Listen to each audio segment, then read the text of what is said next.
Hi, my name is Ariel Geiselman, and I will be giving you a presentation on the 10 trends of human resource management.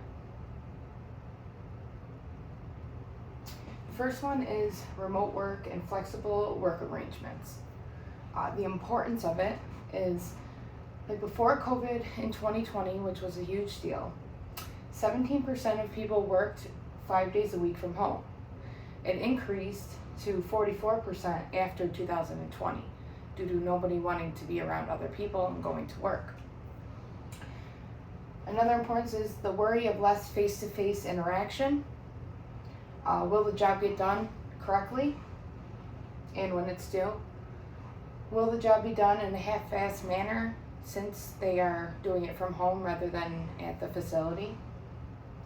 Meeting new demands and challenges, and the many pros and cons that HR needs to work in order to be successful.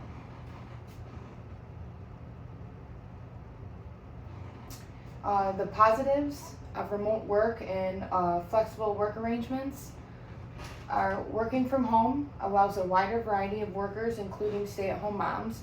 This gives everybody the ability to work from home if they weren't able to before. Financial improvement. To save money on everyday costs, gas, out to eat, stuff like that.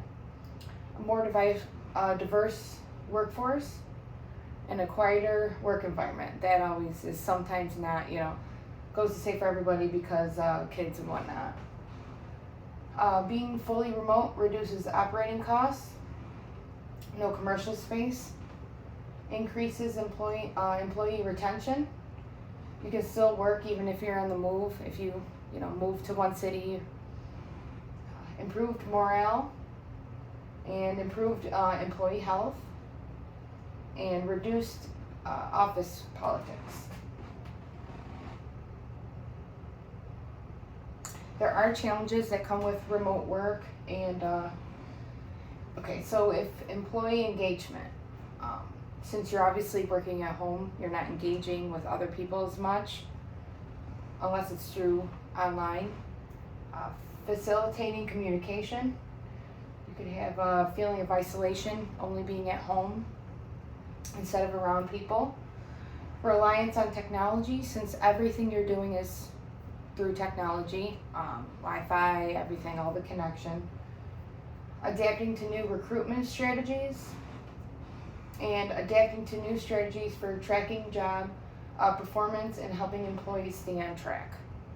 So usually you have like a boss looking over not always looking over your shoulder, but sometimes, and you stay on track more with that. This is a chart just saying before COVID is in the light blue, and after COVID, this is how many days a week people are staying or working.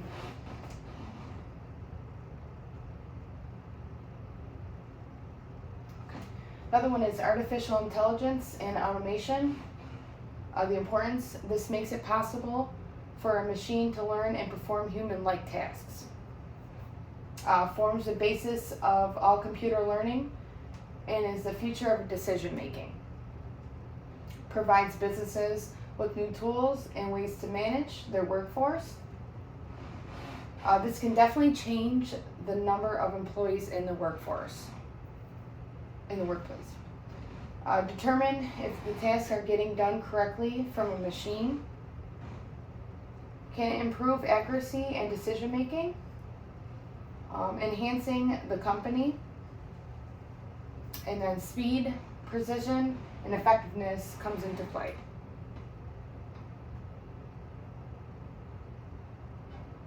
The positives are improved efficiency. It can get tasks done in a time-efficient manner. Usually, obviously when you're doing a human, they can get done later, it can get done earlier. This is in a time-efficient manner all the time. Reduce costs. It will give you info about sources of hire, can distribute hiring budget. Better decision-making. Eliminates bias and guesswork. Mining recruitment data.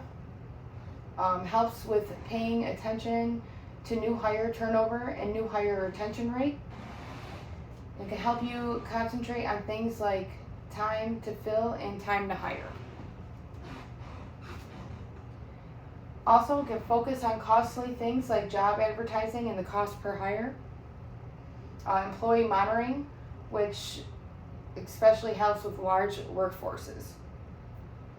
Learning and development, customized training that can help employees in their own way. Internal mobility, tracking the talent in the organization, which leads to promotion and career development for employees.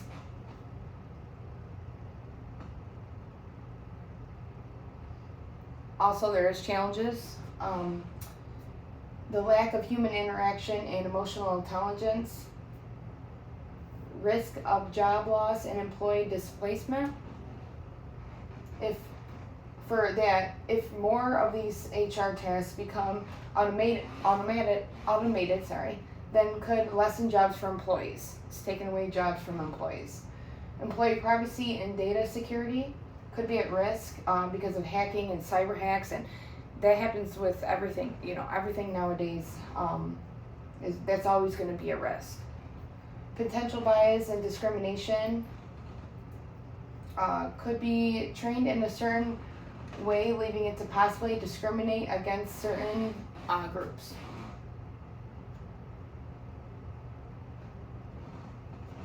So here's a little fact. 25% of companies use AI, specifically intelligent automation, to support HR operations. And that's SHRM.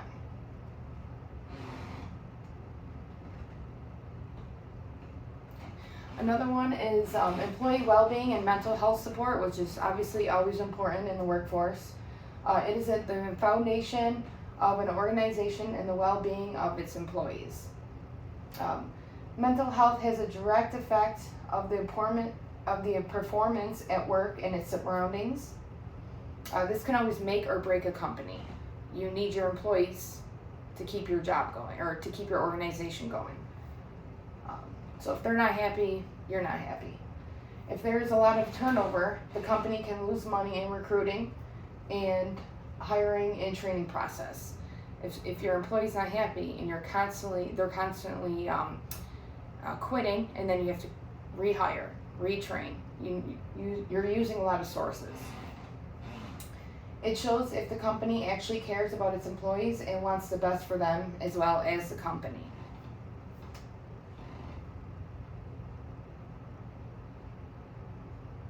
Positives are positives are insurance coverage, employee assistance programs, access to apps and counseling, mental health first aiders, mental health days, because we always need a day off at some point, yoga, meditation, workshops, and Zen rooms. Flexibility around when and where they work. It's always good to have flexibility. You want to have some say as an employee. You want to feel comfortable. Let's see why it helps. Insurance coverage helps with the cost of their health. Programs help with having private counseling to help resolve issues and or their mental health. Always being able to depend on someone in the workplace. It's always important. You always want to have somebody there for anything. Time off helps to gather yourself so you don't get overwhelmed. Enhances the workplace and the work performance. Keeps employees with a job and less turnovers in the company. And also, obviously, financial security. The challenges are an employee quitting their job, absence from work, not being fully engaged in the workload. Even if they're at work doesn't mean they're fully engaged in it. Decline in overall health, damaged relationships with other employees. If you're not okay with yourself, you're not going to act okay around other people. Not enough help needed in the company. And a decline in staffing, productivity, and sales. Here's a chart showing, let's see, this is the top reasons why employees leave their jobs. So you see lack of career development, managers' behavior, all that. But you also see poor well-being. Poor well-being has 9% on here. That's high. That's a big reason why people leave their jobs. And then you also have pillars of employee well-being: healthy relationships, financial security, community connections, physical health, career satisfaction.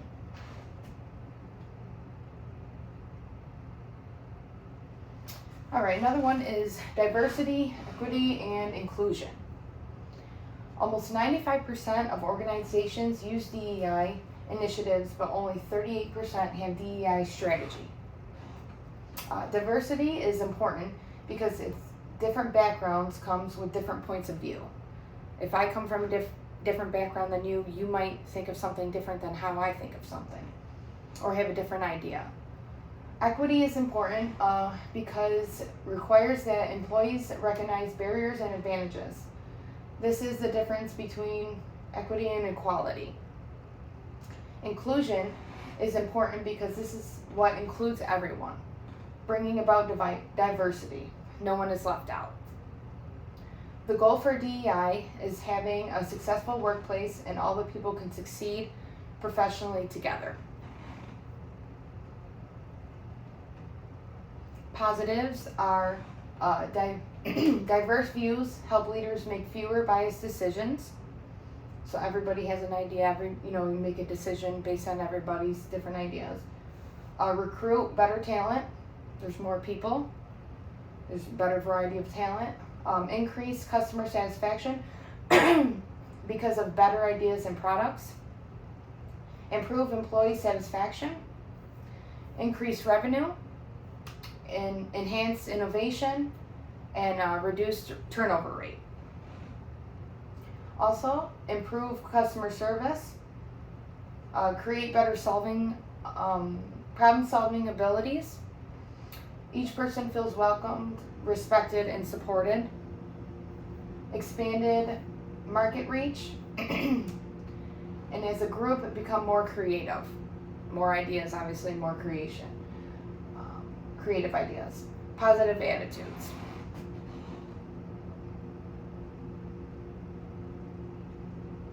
Some challenges are resistance to change. Some people who are so used to doing something in their own way, sometimes they don't want to change. And sometimes it's depending on their background, not that that's always right. A lack of leadership support. For DEI to be successful, there needs to be a strong leadership. That's with any organization. And they need to lead by example. Limited resources. This could need funding for extra staff and materialistic things. Resistance to diversity. Some people might not want diversity on their upbringing, like I said. Limited data and metrics. Organizations would need clear metrics to be able to clearly see the success of DEI, and HR professionals need to address these challenges head on to be successful and create a DEI work environment.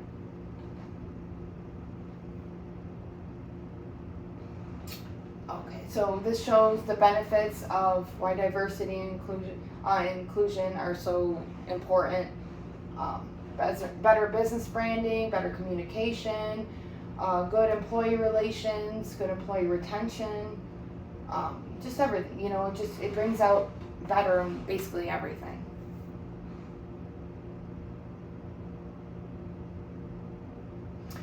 Let's see. Another one is skills development and continuous learning. The importance is new ideas and information continue to evolve on an everyday basis. And it is important to learn and develop each skill. If you have a new skill, you gotta, learn that new skill. Asking questions when unsure of a topic or wanting to know more info about it to increase your productivity within the organization. If you know more, you can do more. This helps with employee growth, engagement, and retention. This is important. organizational success. It can also obviously lead to company growth and stay in competition with other companies, and can advance past them. Because if you know more, you do more for the business, that enhances your company, and that strives to be better than every other company out there.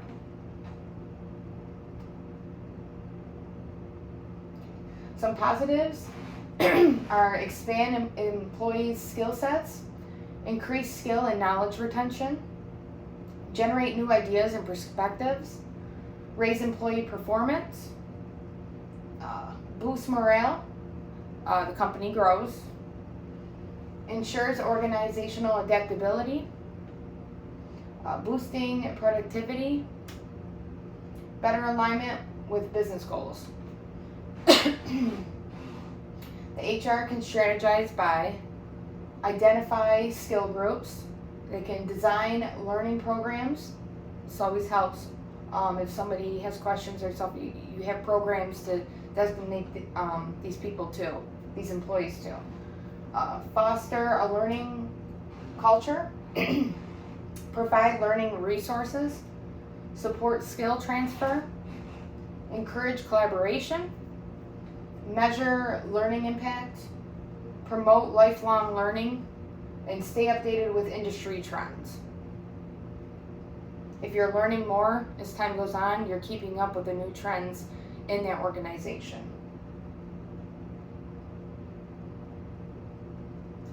Some of the challenges could be also resistance to change again.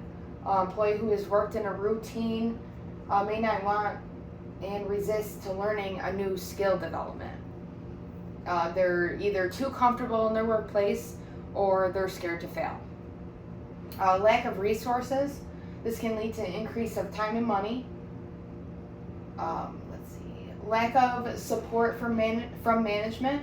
If management is not fully committed, then it can be difficult to improve, which the company does not grow. With increased facts and information, without learning them, you will have a lack of knowledge. You will be behind in other companies. Like I said, be behind in evolving against other companies. HR professionals need to communicate about the importance and benefits of learning and skills. They need to start small and then build as they go. Because then employees will get overwhelmed if you're saying everything at once, showing them everything at once. Start small, build big. Make sure that their management is well educated and that they are involved in guiding their employees. Employees need guidance to succeed.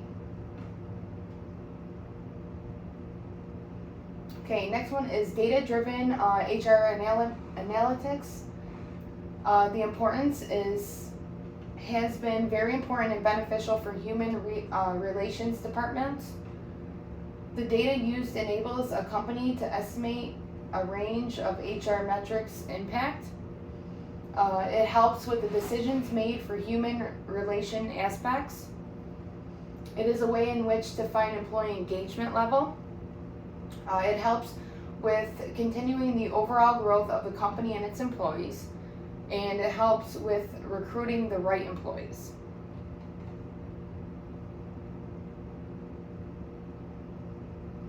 Some positives are, supports the levels of employee engagement, improves the quality of recruitment, has the ability to maintain employees by tracking rates and more, increased initiatives for learning and development, growth of the overall company, better productivity from employees, and workforce planning. You can save time, money, and resources by helping the team support their plans and projects. Upskilling and reskilling. Workplace ethics and management by helping teams collect complaints and see which employees need training to stop those complaints. If you're seeing a trend of this person getting all these complaints on this specific topic or just anything in general, you can give them training to help fix that problem. This tracks that. Support DEI by collecting info on employees and providing comprehensive reports. Better business partner by using reports to assigning teams to hit requirements. The challenges are ensuring data quality, security, and privacy. And this is obviously the hacking, the cyber hacking, all that. I mean, it's a big challenge for all organizations with technology, which everybody has. Resistance from employees and managers. Many departments lack the statistical skill set with bigger databases. Access to quality data when not having an up-to-date system. And needing access to good reporting software that can utilize the data. So you have to keep that software up, everything up to date. Next one is employer branding and employee experience. This is important. Employer branding is a company's outward message about who they are and what makes them special. This is the first step to anything. You're looking at a company, basically what's their slogan, what are they about, what do they look like, as a company as a whole. It is known that when employees work with companies with powerful employer brands, usually are more invested and motivated in that company. The employer brand speaks volumes about your business. An employer brand will attract top talent. Employee experience is how the employee experiences the company and the relationships and accomplishments. It is everything a worker learns, does, sees, and feels in their work life.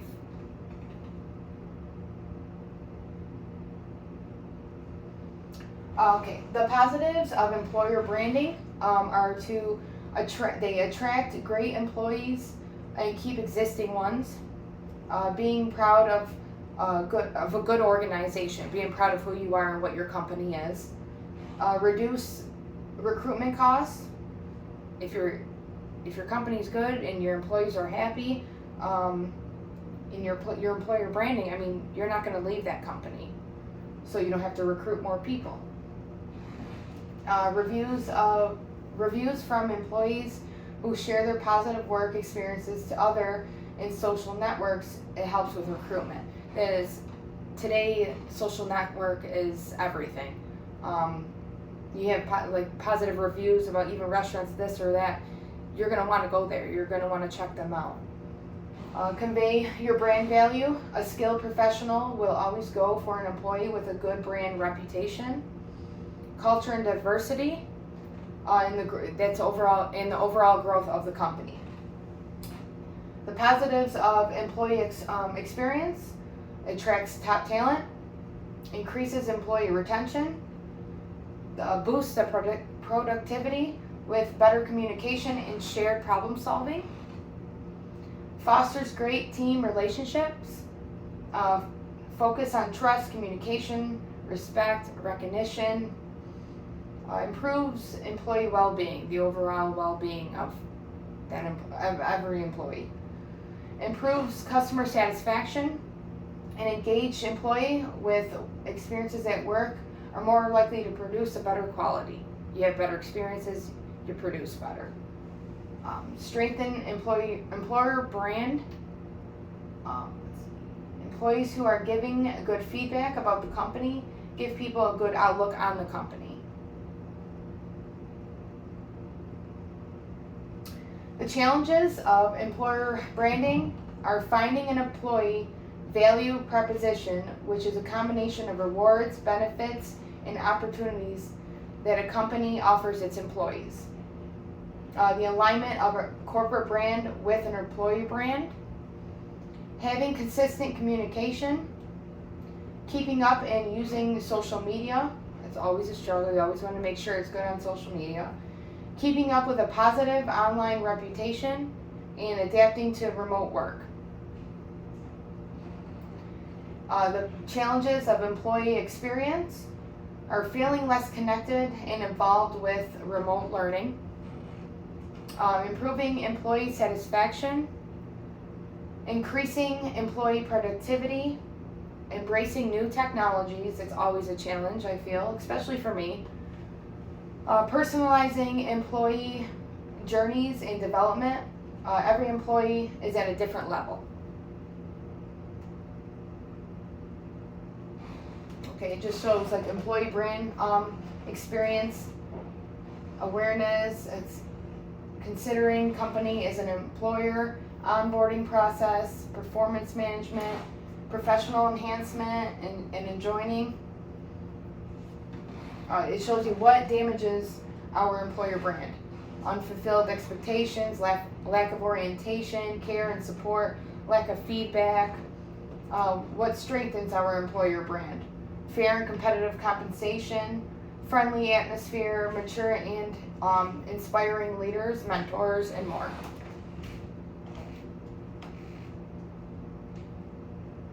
Next one is agile HR and flexible organizational structures. The importance. Agile mindset in HR has become more popular because departments compete for ways to have advantage over recruiting and developing employees. Agile HR is overall better for the employee and the company. When an organization is flexible, it is easier at responding to changes by it evolving. Balance in the workplace creates a well-involved and evolving organization. And starting with the employees and their needs gives the organization a strong base up to grow off. Like I said, you always start with the employee.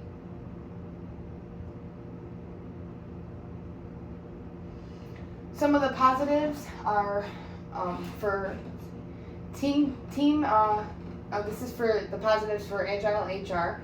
Team collaboration, product speed to market and efficiency, increased customer satisfaction, improvements in recruitment, improvements in acquisition, improvements also in employee engagement, testing and superior quality product, regular checks and balances to make sure the software is good and up to date, and risk reduction, regular feedback. The positives for flexible organizational structure, more innovation, workers aren't restricted to departments, making decisions easier, save companies money, you're paying less managers, retention and recruitment, diversity and inclusion, positive work culture, employees feel valued, avoiding being overstaffed by balancing the workforce with the organization's needs, and enhance work performance. Some of the challenges for Agile HR is transitioning from traditional methods can be challenging. Variable goals may change as the product evolves. Lack of documentation, because using software instead of comprehensive documentation. Less predictability for long-term planning. Some challenges for flexible organizational structure are managers might find it harder to monitor and manage workers. Weaker working relationships between employees and managers. Power struggles due to giving employees too much independence, not independence, but too much of just the job just specifically on them. Harder to retain staff, unclear roles and ways of leading to promotions. Okay, this shows it's an example of HR or Agile HR mindset shifts. You see like the shifts here and then the results. Improved team collaboration, continuous feedback, like we said, measuring output and all that. This is how it's from clusters to collaborations, from fix to failure, from every year to every day.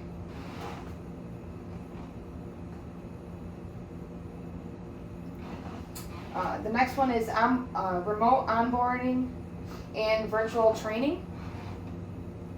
Remote onboarding is the process of bringing a new employee into the company and showing them the culture and policies to become successful with related topics to like technology and video calls. Virtual training is when employees can do their job training online instead of being at the place physically. Since COVID in 2020, remote work has increased dramatically, like we said earlier, which makes remote onboarding and virtual training even more important. It's becoming more popular by the day. It is the first step into meeting your employee and building a relationship with them. Remote onboarding is important, especially for employees from different areas of the world. Remote onboarding has a smooth transition into the employee's new role of work. Virtual training is the online learning method and engagement you will have to get the job done. This learning experience comes with technical support needed and engagement through a camera. So you're not engaging with somebody obviously in person, it's through the camera. Some of the positives of remote onboarding are helps new employees understand their roles and responsibilities, helps them get used to the online platform they will be using. It's kind of like the same thing as like they have Blackboard, now they have Brightspace and all that for Ntrip. Makes them feel welcomed and part of the team, can meet their teammates and start new relations. They learn the company's policies, culture, and protocols. Another positive is retention, engagement, the employee's loyalty to the company. The positives for virtual training are reduces training costs. You're not going to the facility, you're not providing anything, you're just doing it all online. It helps improve the onboarding process, gives more employees the opportunity to train if can't be physically present. Flexibility saves the employee time and money. Less interaction with people during 6 seasons. It's less risk and diversity.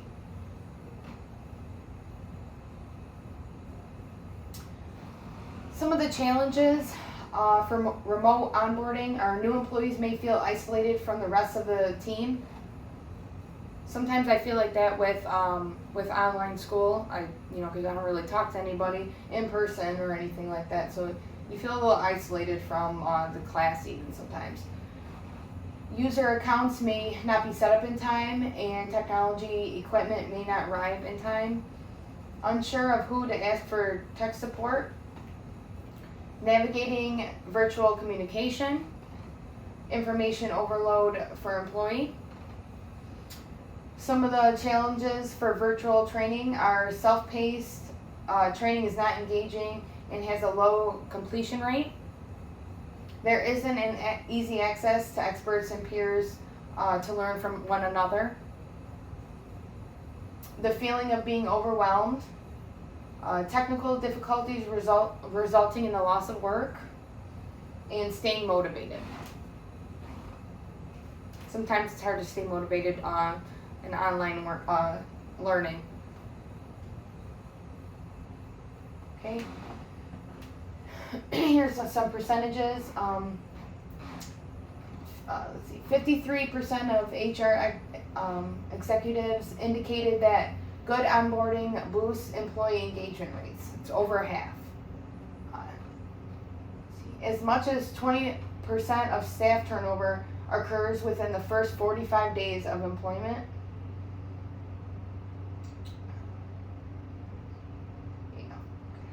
Get the idea. Okay. Next one is sustainability and corporate social responsibility. Sustainability is a job that focuses on meeting the needs to get the job done and get the job done in the present, but tries not to compromise the future generations. There are 3 pillars of sustainability: economic, which is the profit; environmental, which is the planet; and social, which is the people. Sustainability impacts everyone from everyday people, large governments, and corporations. Corporate social responsibility holds companies accountable for their actions for both the effect on the world and society. This leads to positivity in the community.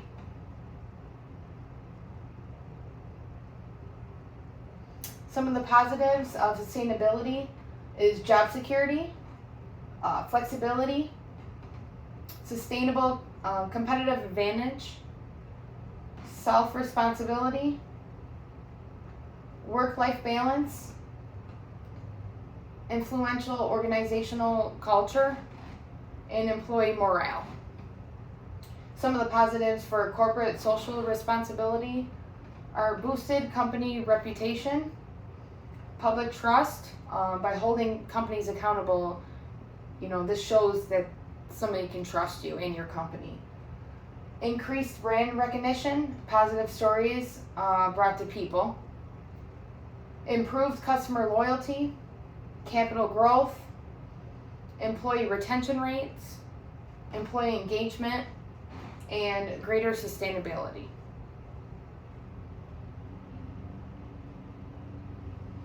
Some of the challenges of sustainability are strategic planning. High investment is required into it. Risk management, and the balance of business for the future environment and the people living in it.